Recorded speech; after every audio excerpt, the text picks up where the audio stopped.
Russian TV channel पर कुछ दिन पहले एक 1.5 घंटे का इंटरव्यू एक ऐसी औरत से लिया गया जो कि मुसलसल कई सालों से काले जादू की प्रैक्टिस करती है। वो अपने इस काम में माहिर है।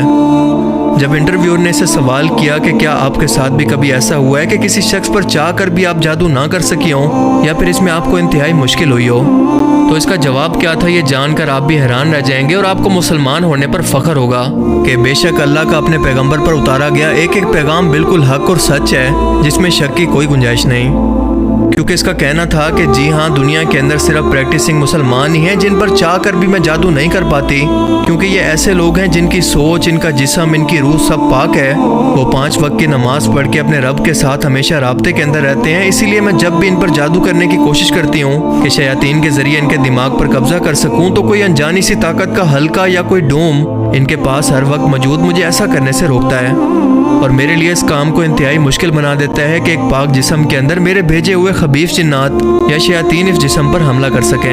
Absolutely. When faced with various religions, it is very difficult to influence Muslims. They are in a constant connection with the egregore. They do namaz every day and read prayers on a daily basis. They are constantly under some kind of a dome, so it is very difficult to influence them. When you start impacting a person, he begins to address in a prayer. Indeed, many of them are very different from those who come to church only when everything is bad in their life. They come to pray and then for 5 years they forget about God, some canons, and so on. Muslims, as a rule, passionately believe and passionately give energy to their egregore, and this egregore protects them very well. ये लोग हमेशा एग्रीगोर से राब्ते में रहते हैं। एग्रीगोर ऐसी रूहानी ताकत को कहते हैं जो कि इन्हें हर वक्त देख रही है, इनकी हिफाजत कर रही है, यानी खुदा की ज़ात। इसका मजीद कहना था कि क्योंकि मुसलमान लगातार अपने खुदा से राब्ते में रहते हैं तो मुझे वक्त ही नहीं मिल पाता कि इन्हें किसी गुनाह के अंदर उलझा सकूं। ये लोग इन लोगों से बिल्कुल मुख्तलिफ हैं जो कि हफ्ते में एक बार चर्च आकर अगले 5 साल बाद दोबारा वहाँ पर चक्कर लगाते हैं, क्योंकि मुसलमान हर वक्त अपनी दुआ की सूरत में एक एनर्जी अपने रब के पास पहुँचाते रहते हैं और बदले में इनका खुदा ना सिर्फ इनकी दुआओं को सुनता है बल्कि इनकी हिफाजत भी करता है और इनकी दुआओं का जवाब भी देता है। इसीलिए इनके दिमागों पर कब्जा करना इंतहाई मुश्किल है। इंटरव्यूअर ने अगला सवाल किया कि क्या तुम्हें लगता है कि इनका खुदा मेहरबान और अच्छा है? इसका जवाब था कि जाहिर है कि मेरे लिए तो नहीं, पर इनके लिए हाँ बिल्कुल है, क्योंकि मैं जब भी इन लोगों पर असरअंदाज होने की कोशिश करती हूँ तो कोई चीज़ मुझे बाहर लाकर फेंक देती है। मैं किसी भी शख्स को इमेजिन या तस्वुर करके शयातीन की मदद से इसके दिमाग पर कब्जा कर सकती हूँ, मगर जब भी किसी प्रैक्टिसिंग मुस्लिम की बारी आती है उसका तस्वुर ऑटोमेटिकली मेरे दिमाग से मिटा दिया जाता है। मैं नहीं जानती कि कैसे, और ये बात साबित करती है कि वो शख्स किसी की हिफाजत में है। इंटरव्यूअर ने कहा कि क्या ऐसा सिर्फ मुसलमानों के केस में ही होता है? इसने जवाब दिया कि हाँ, मेरे साथ तो ऐसा ही होता है। अल्लाहु अकबर। ये अल्फाज एक गैर मुस्लिम जादूगरनी के हैं, किसी मुसलमान के नहीं। जब अल्लाह पाक कुरान करीम के अंदर फरमाता है कि हमने जिन और इंसान को अपनी इबादत के लिए पैदा किया और जो भी अल्लाह की इबादत करके इसका कुर्ब हासिल करता है, अल्लाह ताला इसकी हिफाजत पर फरिश्तों को मामूर कर देता है और अल्लाह ताला तुम्हारी दुआओं को सुनता है और अपनी रहमतें तुम पर नाजिल करता है जो कि शयातीन से तुम्हारी हिफाजत करती हैं। तो गैर मुस्लिम और एथियस्ट ये सवाल करते हैं कि साइंस क्योंकि इन चीज़ों का फिजिकल वजूद साबित नहीं कर सकती, लिहाजा हम इसे नहीं मानते। ये वो कमअकल लोग हैं जो कि मानते हैं कि इनका फिजिकल जिस्म मौजूद है, पर इसके साथ साथ इनका कोई सॉफ्टवेयर भी मौजूद है जो कि जिस्म को चला रहा है, यानी कि रूह। ये मानते हैं कि इनका दिमाग तो मौजूद है, पर इसके साथ साथ इस दिमाग के अंदर सोच भी मौजूद है, इसे हम देख नहीं सकते।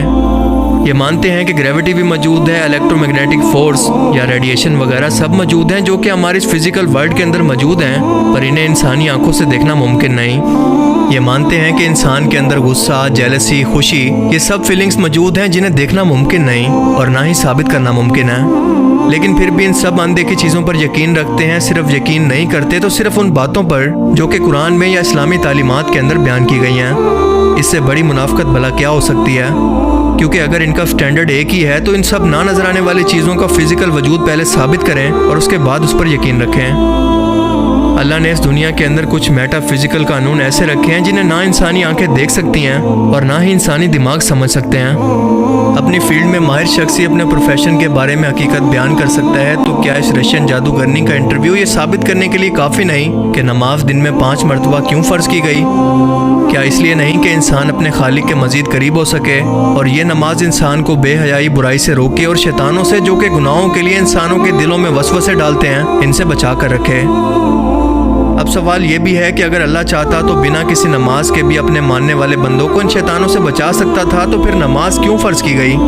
تو اس کا جواب ہمیں سورہ ہجر کی آیت 39 کے اندر ملتا ہے کہ جب شیطان نے اللہ کو چیلنج کیا اور اس نے کہا کہ پروردگار جیسا تو نے مجھے رستے سے الگ کیا ہے، میں بھی زمین کے لوگوں کے لیے گناہوں کو ان کی نظروں میں آراستہ کر کے دکھاؤں گا اور ان سب کو بہکاؤں گا، لیکن ان میں جو تیرے مخلص بندے ہیں ان پر قابو پانا میرے لیے انتہائی مشکل ہے۔